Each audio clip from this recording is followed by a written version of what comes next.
जय माताजी मित्रों। तो आज આપણે બનાવવાના છીએ ઘઉંના ઝીણા લોટની સુખડી।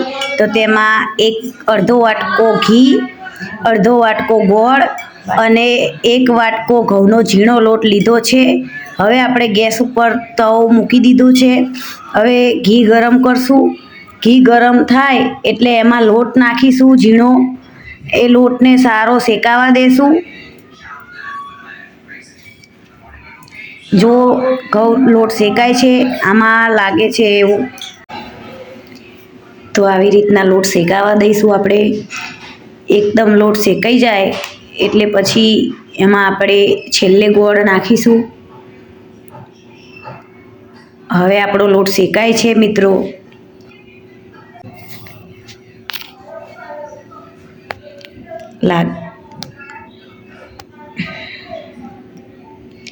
ઘી થોડું વધારે પડ્યું લાગે છે મિત્રો, એટલે આમાં હવે આપણે થોડો કોરો લોટ એડ કરીશું।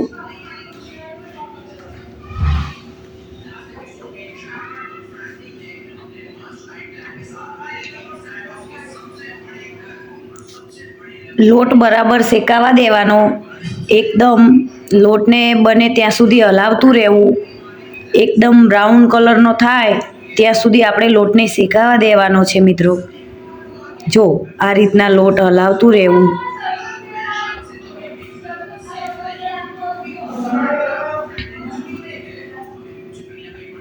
તમારે ધ્યાન રાખવાનું છે કે આમાં લોટના ગાંઠા ના પડી જાય।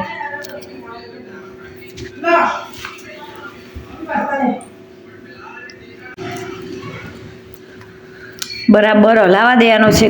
હવે આમાં આપણે ગોળ એડ કરીશું। ગોળ પાછળથી નાખ્યો છે, એકદમ ઝીણો ગોળનો આપણે ભૂકો લીધો છે। એ ગોળ બરોબર હલાવા દેવાનો છે। એકદમ ગોળ ઓગળી જાય ત્યાં સુધી આપણે ગોળને હલાવતું રહેવાનું છે મિત્રો। જો હવે તમે જોઈ શકો છો કે ગોળ આપણો ઓગળવા માંડ્યો છે। હવે આપણે ડીશમાં ઘી લગાવી દીધું છે, જેથી કરી આપણી સુખડી અંદર પાથરતા વખતે અંદર ચોંટી ના જાય એનું ખાસ ધ્યાન રાખવાનું મિત્રો। જો હવે આપણે આ જે સુખડીનું બેટર હતું એ ડીશમાં આપણે પાથરી દેવાનું છે। એકદમ લીસું કરી નાખવાનું છે ઉપરથી।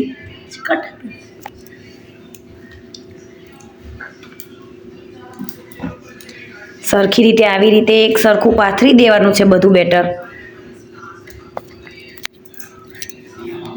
જો મિત્રો તમને અમારો વિડીયો ગમ્યો હોય અને આવી નવી નવી વાનગીઓ શીખવી હોય તો તમે અમારી ચેનલને સબસ્ક્રાઈબ કરો। જો આપણું બેટર એકદમ સરખું પથરાઈ ગયું છે। હવે આપણે બેટરને કટ કરીશું, સુખડીને કટ કરીશું। જ્યારે ગરમ ગરમ હોય ત્યારે જ કટ કરી લેવી, પછી સુખડી કટ નહીં થાય બરોબર અને બધો ભૂક્કો થઈ જશે, ગરમ ઠંડુ થઈ જશે પછી। એટલે આપણે ગરમ ગરમ સુખડીનો બેટર હોય ત્યારે જ એને કટ કરી લેવી। જો હવે આપણી સુખડી તૈયાર છે મિત્રો।